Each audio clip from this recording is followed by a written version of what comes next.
Thank you for listening to The Business Sphere. Don't forget to share this episode and subscribe. Joining me today is startup coach and author of From Startup to Grown Up, Alisa Cohn. Alisa has worked with startups like Venmo and Etsy, and she has coached CEOs in large brands like Dell, IBM, and Sony. Thanks for being on the show today, Alisa. Thank you so much for having me, John. I'm so excited to be here. I'm honored. I know you're a fellow New Yorker. I love visiting there, like I mentioned prior to this episode. But before we get into this conversation, I would love for all the listeners to know a little bit about how you became who you are. So maybe share with them your journey and let them in on a little bit backstory of how you became where you are today. Yeah, absolutely. So I guess, honestly, just to say as a starting point, I've always been a seeker. I've always been interested and curious in other people and in myself and trying to figure out what makes me tick and what makes other people tick. So that said, I was in the nonprofit world and I ended up going to business school because I had this idea. So I was working with I was working as the chief of staff to the provost at a Northeastern college. And at some point the provost said, "You can't manage faculty because they have tenure." And I thought, that can't be. It can't be because people will only do what you want them to do because otherwise you'll fire them. So I went off to business school at Cornell to think about that. At business school, I got all turned around and I focused on finance and accounting and strategy. And I exited into PricewaterhouseCoopers. And I thought my life was all set. It was the fast track to partner program, 5 years to partner. And, it's like, I sort of think of that quote all the time by Joseph Campbell. If you can see your path all the way through to the end, you are following someone else's path. Your path only becomes clear moment by moment as each foot touches the ground. And that was true for me because I woke up 2.5 years into my 5-year path to partner. And I thought, I hope I get the flu so I don't have to go to work tomorrow. And I got rushed to the emergency room 18 hours later with the flu. And that was pretty depressing. And I thought, well, that's it. I can't do this anymore. I got to figure something else out. So I looked around and I went to a conference. I was a volunteer at this conference and they said, okay, now this coach is going to speak to the volunteers. And I thought, can I leave? Do I have to stay for this? But she was amazing. And I was totally inspired by her. And I followed her around the conference. And at one point with 500 people in the room, she said, okay, who wants to stand up right now and get live coached? And I thought, oh my gosh, what's going to happen now? Well, someone stood up, she coached that person live for 20 minutes. And I thought, oh, I could never do that. But I also thought I could do that. And that was kind of my journey that led me to coaching and to working with, also first personal coaching and then more company and corporate coaching. And then, as you pointed out, startups, and ultimately led to my book, From Startup to Grown Up, as well as starting a podcast myself, also called From Startup to Grown Up. Wow, that's amazing. I'm going to peel the onion back a little bit and maybe ask you a couple questions before you got into, say, that first gig of working in the faculty, right? Yeah. Mm-hmm. Were you in the business world? Like, did you study to want to go through that entire journey of serving business owners, or what did you study and what was your background like prior to even going to school? Like, did you have family members or people that really helped you guide you through that journey of wanting to pursue more and greater things in life? Not really. Not really. I felt like I was sort of lost as a kid. I didn't really know what I wanted to do, even as a kid. And I think that my parents didn't quite know how to guide me. But I will say that my parents were really good to me in one way. They forced me to be part of this youth group. So my youth group was called Young Judea. I hated it. I didn't feel good about it. But they forced me to stay for an entire year. And they said, at the end of the year, if you still hate this, you can quit. I was like, all right. So I waited for the year to pass. And then I went to this like the last activity of this youth group for the year. And I loved it. I don't know what happened, but I thought that was like, suddenly it just clicked for me and I made friends and it was amazing. So that was in 8th grade. So in that youth group, I spent that time in 8th grade and then all 9th through 12th. It was called Young Judea. It's a peer-led youth group. So as a kid, you don't know what that is. I didn't know what peer-led meant. But what it turned out that it meant is that you facilitate conversations with your peers. They're not like the adults are not there to lead. The adults are there to kind of help shepherd the process. So first of all, I was facilitating conversations with my peers since I was 13 years old. And then secondly, I was on the sort of leadership executive team of my region, of my youth group. So that taught me a lot about leadership, about influence, about facilitation, about what it takes to move groups and individuals forward. And so that's kind of where I got my love of coaching and love of facilitation. But, I went off to school and I wanted to be when I went off to college, I wanted to be an English major because I loved writing and I loved reading. And my parents were like, no, you're not going to be an English major. What are you going to do with that? So I ended up being a journalism major. And then, because everyone thought, oh, that's like the same thing. It was not the same thing, but nonetheless, I got some great skills from being a journalism major. And, I even got some great skills when I was at PwC. I did a whole bunch of different things, including I got my audit hours and some tax hours in. And even though that maybe was not my thing, it was extremely useful. So I think it's very helpful to take a lot of skills away from what you do, whether or not you love it. And I love you sharing that entire journey, because finding that group of community of interests or like-minded people that you can resonate with, that you can actually let go and have the freedom to, disclose and share amongst a peer group, like you mentioned, without influencers from others guiding you with their perspective and their guidance. So that's great to hear, because that gave you a lot of skills later in life. And also now you reflect and look back at some of these moments where this really helped me figure out what I truly am passionate with doing in my life. Because as a young, say, teenager, or when you're in your early 20s, you think you know more than a lot of people, right? Like even myself included. I was chasing different things trying to impress other people or trying to dictate how I wanted to live my life. Like there were so many different, pivots in everyone's life. So going back to your life, I was wondering, like in university, were you still a part of that peer group, or did you join other kind of peer groups throughout that journey there? And even post, were you a part of other associations that allowed you to open up and share amongst others? Yeah, associations and groups are really important to me, and communities are really important to me. I found this youth group, when I was in, really before high school and then during high school. I also went to camp associated with the youth group. So that made me feel like I had this tight-knit group. When I went off to Boston University, honestly, it was a really big school. And so it wasn't really right for me. And so I had to it was very difficult, especially my first year. It's like a theme. It was like my first year, right? But then I went off to study at Oxford for a year, and that was with a smaller group. And we lived together and we got super connected and we got very tight knit. So again, that was a really important group for me. I'm still really close with a lot of those folks today. And then I would say that throughout my life, and ask, to your point, I was still part of that same youth group as a adult, if you can even believe this, as an adult while I was in college. So that was also very helpful to find that community.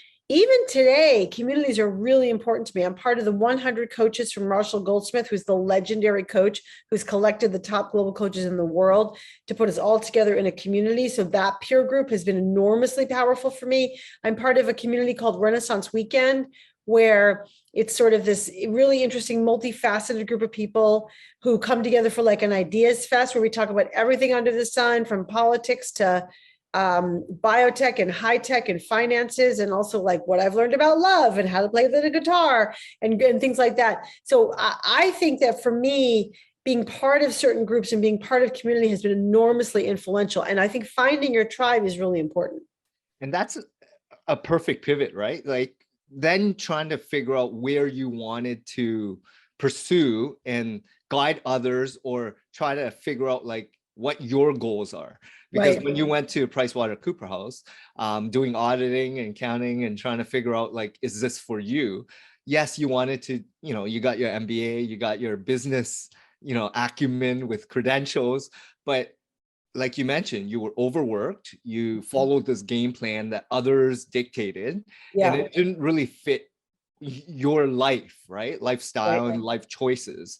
And maybe it didn't even make you happy while you were there. Right. So it's great that you acknowledge that, because a lot of people aren't strong enough to acknowledge that you're following someone else's path, to Right. then step outside of the norm to take that huge step either back or forward, but really be self-aware of where you want to be in the next 5-10 years, because then you live more free.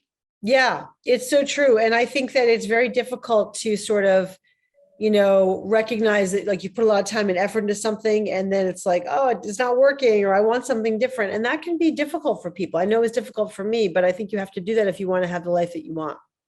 And it's probably very difficult when you're in your 20s, when all your surrounding peers are doing similar things, right? Like you're not fitting in because you're going to step outside of the norm. Like Yeah, when you leave that corporate job, people are going to look and talk to you differently and really judge you, right? It's like, what are you doing? You're working for one of those top 5 companies. And, it's like, and they've already set out a roadmap. You're probably making a lot of money, but they don't really understand if you're not happy or not, right? And like right. only you are fully aware of what really, what path you really want to take. Totally. That's totally true. Yeah. So moving forward, so after that coaching session that you got inspired by, how did you move on to doing your own, like running your own coaching business? Because, from working in a corporate environment, from working in, different jobs and different organizations, how did you move to then starting your own business? Yeah, it's really hard. It's like I decided, okay, I'm going to become a coach. And then I thought, well, I don't know what to do. So I asked for this coach for advice. And she said, well, you should take coach training. So that's a good idea. So I did. I took coach training, but I was super young. And I thought, I can't be an executive coach. I'm too young. So I started in the startup world of those days. And I was the head of strategy and of one startup and the CFO and then GM of another startup. And that was like very helpful for me to get an early experience of a lot of leadership. And you sort of think, oh, you always think like someone knows what's going on, like somehow the adults are around the table and they know what they're doing. They don't know what they're doing. And I was myself one of the adults around the table. I thought, oh boy, I thought the table was going to be a little smarter than all this. But it was very helpful for me to see what leadership was actually like in the trenches in that way. And then that all imploded. And I thought, okay, I've taken coach training. I've hired my own coach. I've coached all my friends for free. Now I'm going to become a coach. And that was on Friday. And on Monday, I became a coach. And honestly, I did a very coachy thing.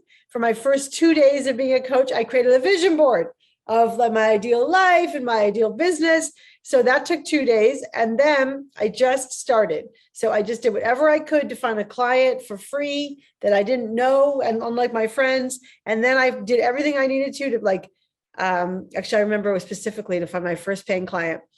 My gym, which was down the street from me, was having a vendor fair. So I was allowed to come there with my photocopies, my copies, and I have people to sign up for free sessions. So it was a raining, sleeting night in February in Boston. I was living in Boston at the time. I went and got these copies. I went down to the gym. It was like 5:30. It was so depressing. It was so dark and the weather was terrible. And I kept thinking, this is not what I want. It's not that I want to go out in the freezing cold and do this uncomfortable thing. What I want is that vision board, that life that I've always imagined. So I kind of pulled myself together and I went down there and I signed up a lot of people for free sessions.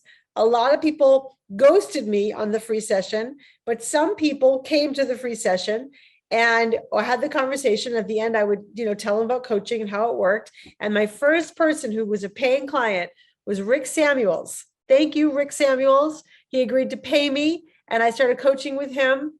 And that set me off on a career of working with individuals. And then I started, working my way into companies. And that was how it started. But it took a long time. And believe me, I did not draw a calm breath for like 5 years.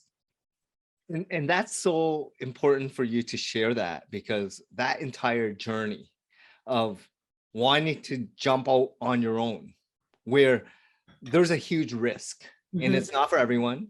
Mhm. And if you're not sure, you're not fully comfortable on your financial situation, your life situation, like if you have children, you have, some expenses that you have to really endure, right, during those Yeah. times.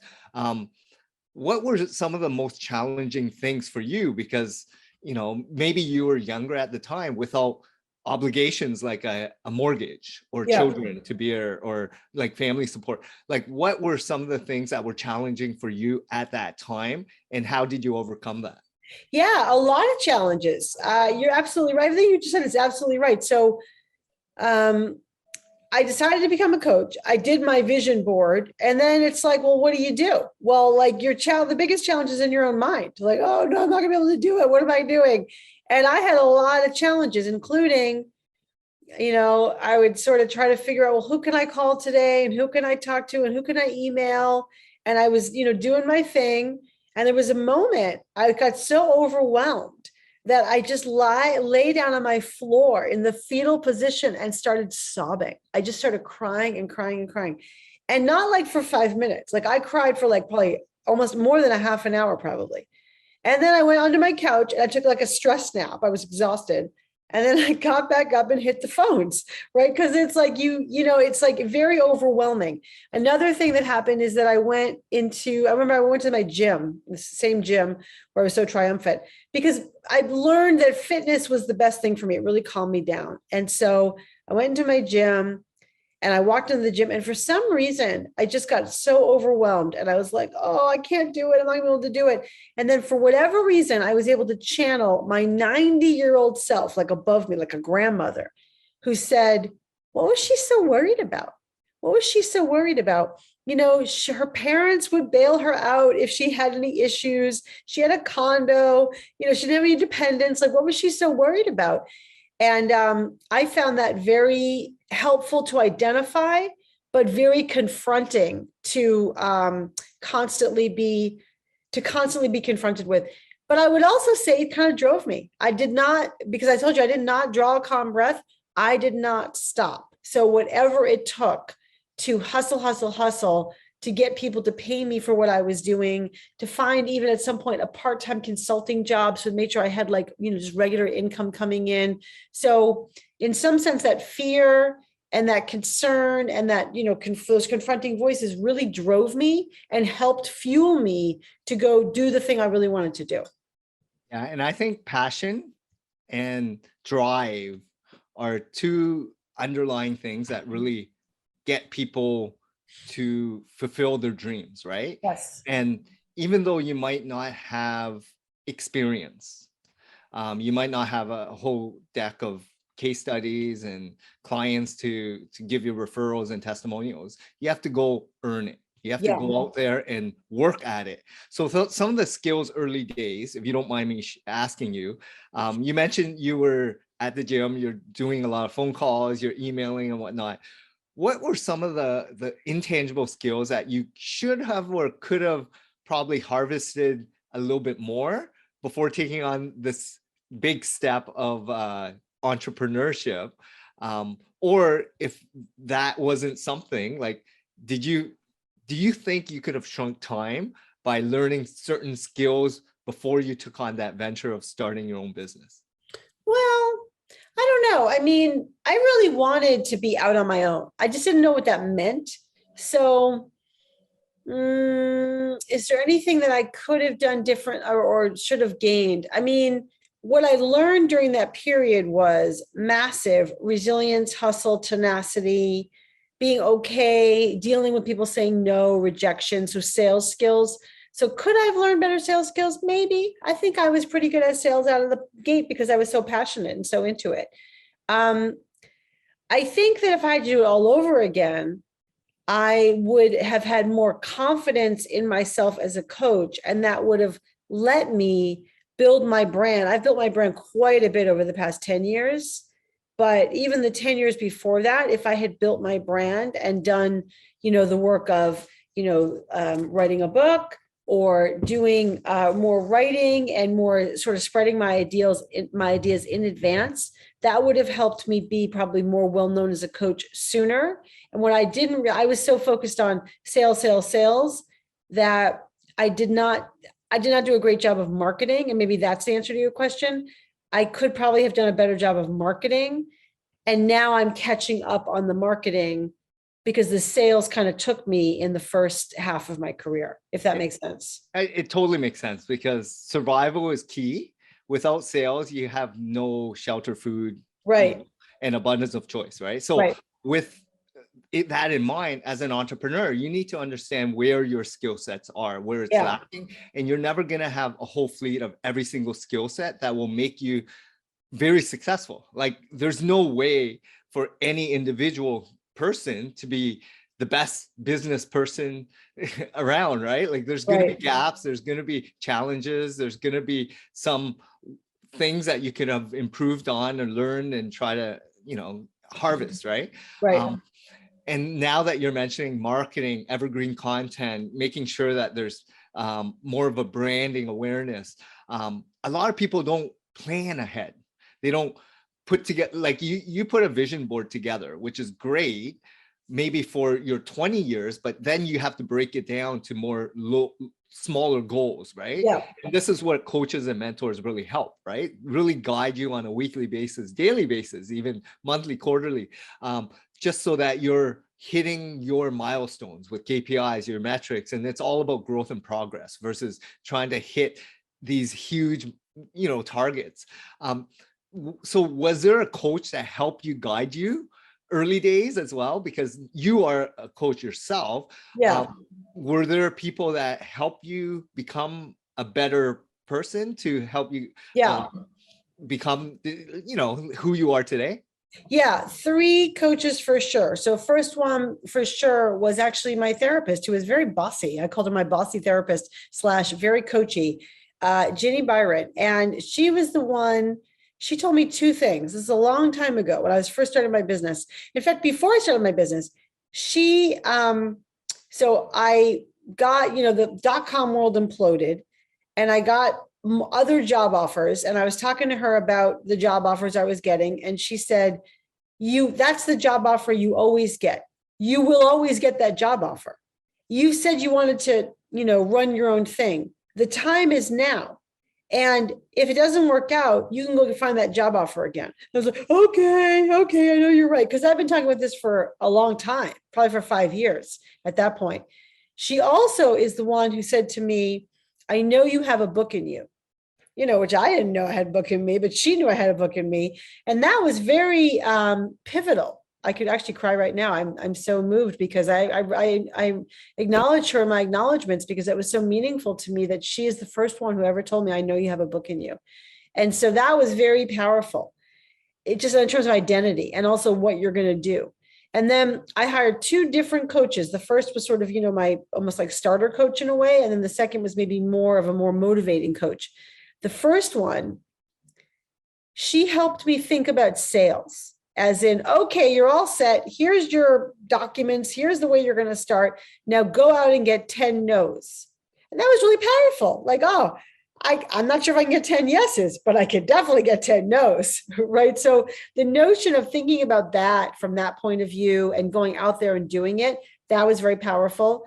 And then the second coach helped me, I think bigger and elevate me. And then ultimately, about 16 years ago, just in the spring of 16 years ago, I went to San Diego. I call it my pilgrimage to San Diego to meet the legendary coach, Marshall Goldsmith, for the first time. And he took me for a walk around his at the time neighborhood in Rancho Santa Fe.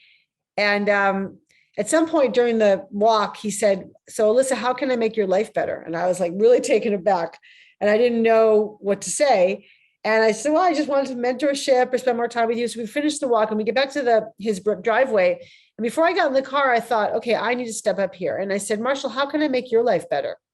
And he said, well, there's a job you could work on with me. And I was like, oh my God, I totally want to do that. So 2 weeks later, I was in the executive dining room of this big financial services company. And that set me off on a 2-year journey of walking, of working in the trenches, shoulder to shoulder with the great Marshall Goldsmith, myself. And so he helped me, he mentored me, he introduced me to all these people, he, helped guide me. Still to this day, he is a mentor and a friend. And I'm blessed to have him and his guiding light in my life. And I would just say that of, all the people along the path have helped me so much.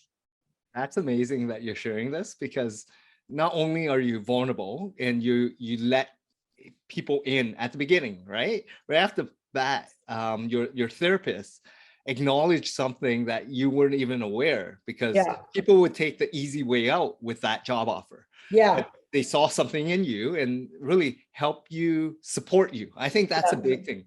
Having people that are along the journey that you can rely on to give them, they can give you an honest answer, knowing more about yourself than you think, right? Yeah. And it's great, because a lot of people are afraid to ask or are unsure, and at least you had people along the way. Definitely.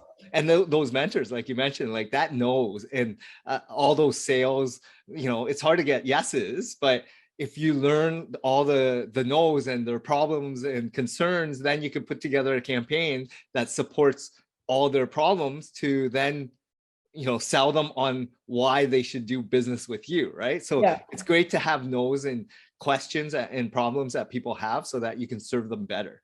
And then of course that mentor program, I mean, that 2-year, if you can work and volunteer for any other business before you start a business, you'll learn so much. Yeah, for sure. Especially if that's the direction you want to go.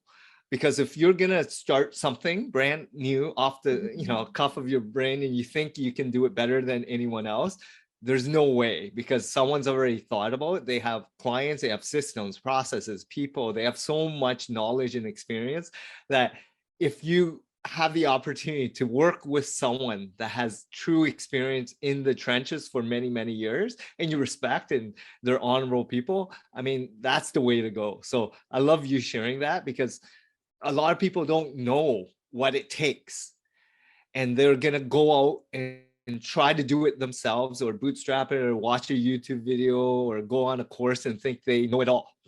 Yeah. But it's not that easy. If it was that easy, everyone would be doing it. Totally. Yes. Right. So in those first 5 years, like you mentioned, it was challenging. When did you really think it started to take off, and you had a good feeling about your business, and it felt like you were there was momentum? Well, it's hard to say. I would say this may sound, I know this is going to sound strange. I went to a ton of network. Like I told you, in the first 5 years of my business, I did not take a calm breath. And I went to networking event after networking event after networking event after, I did all the things. And I was always looking for business. And one day I met a guy, and it was the first time I did not think of like, oh, he might be business. I was like, oh, I prefer to date him than coach him. And so that was maybe one moment where I realized, oh, okay, I've kind of fulfilled some of the needs that I have for the business, the business itself. And I think the other thing is that when I started working inside of EMC, which, just a few years ago got sold to Dell, I did a lot of training for them in sort of business acumen, but I thought, well, soon enough, I'll be able to work my way into the leadership curriculum. And when I did, that's another marker for me that I was sort of onto something, and I was going to have traction and momentum. And that's great that you're sharing this, because people who start a business feel like sales is the only thing they should focus on. Yeah. And the mindset shift of really serving others, to understanding and listening and helping others, like give first, really helps you shift the trying to sell mindset. Because as a business owner myself, I understand that it does take a specific skill to really build a business or a brand, to then have business people wanting to do business with you, pay for your product and service, right? And it Totally. takes a long time to harvest that reputation, the brand Totally. awareness, that that mission statement or values that you bring on. So it's great that you're sharing that, because even working in a big company or working in other larger brands, it gives you a lot more awareness on what direction you want to Yeah. pivot to, right? If there's Yeah. a specialty or not. Because Yeah. going in, you're probably wanting any business and every client, right? Right. Until you really niche down to a specific demographic or persona or avatar of someone, so that you can really hone down on all their concerns and problems. Then you can serve that smaller group, but serve them so well that they can't say no. Yeah, I think that's really accurate what you just said, like both the niching down and realizing that I used to think like I want all the clients, but no, it was like helpful to niche. But your point about how can I serve, that is the most impactful thing. So like if you can calm yourself down and have confidence and faith in yourself and in your business, and if you have it working enough, then for me, it's like taking a deep breath, like a full body breath, and recognizing, okay, so here I am. The reason I wanted to do this work was because I wanted to make a difference. Like that was what is in my head. So the sort of coming back to making a difference, my motto is I want to add value to somebody in 20 minutes. And I want to be able to make their day. And when I get focused on that into purpose and consciousness and be conscious about making a difference for people, everything kind of relaxes and everything definitely flows. Now, easy for me to say now at this kind of stage of my career, but sort of that when you go back to sort of what did you wish you had done differently a little bit, I think having faith in myself and focusing more on how can I serve rather than the fear of like, what if it doesn't work out? The more you do that, the more it kind of works for you. Yeah, and it's hard because some of these skill sets are not, a lot of people don't possess, and it takes a lot of training, a lot of practice, right? Yeah, that's true. And the And more a lot of faith.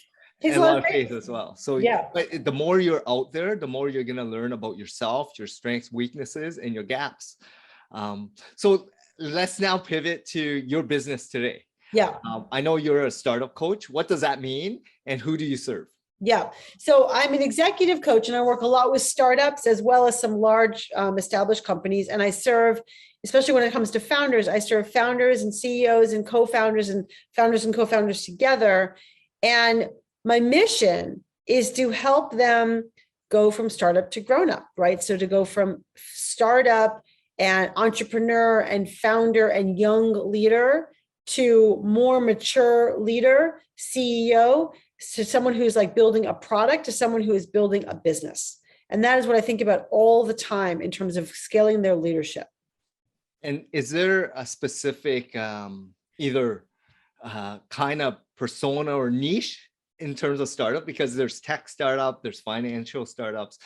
Is there a revenue kind of target that you go after, like as a small CEO to a business owner? Who is your ideal type of persona?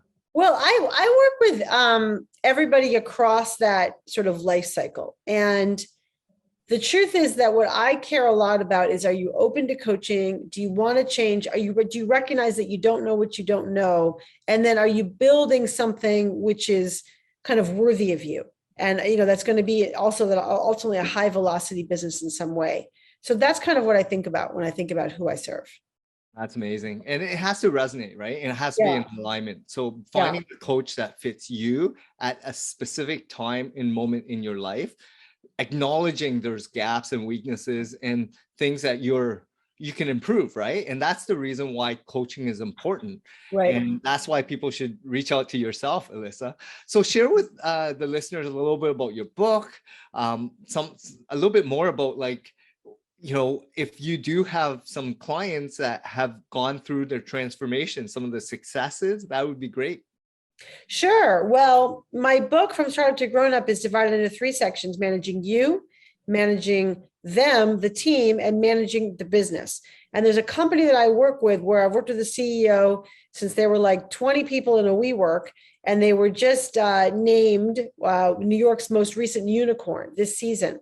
And so, the work we've done is about how does he think about getting sort of self-awareness, understanding kind of how he's showing up and how also what his natural swings and natural takes are. How does he surround himself with the people he needs at the right time? How does he also specifically get more clear and communicate more clearly with them? And then how does he make sure that the business itself is thriving? So it's all those pieces and parts. We've gone through tons of ups and downs. It's, they say that the startup journey is a roller coaster because it's a roller coaster. And there are lots of ups and downs. And that's an example of somebody that I've worked with kind of through that life cycle. That's amazing that you're sharing this. I really want to thank you, Alisa, for being on this episode. It was a lot of fun learning a little bit about you, your journey. Is there any final tips or advice you would share with some of the listeners that are business owners thinking of jumping in to business ownership? Well, I would just say believe in yourself and believe in yourself and make sure that you put one foot in front of the other consistently, because you can't just believe in yourself. You have to then take it to action. But I would say believe in yourself plus action will help you be unstoppable. Amazing. Well, thanks a lot, Alisa. This was a lot of fun. And I'm extremely grateful for having you on the show today. Thank you so much for having me. I really enjoyed it. And for all the listeners that want to reach out to you, what's the best way to connect with you? Well, you can come to my website, alisacohn.com, and you can download my 5 scripts to help you with delicate conversations, difficult conversations, and one to make your life better. You can also check out my podcast, From Startup to Grown Up, and you can follow me on all the socials, ALISACOHN. Amazing. I'll share that on all the show notes. And once again, thanks a lot, Alisa. Thank you for having me.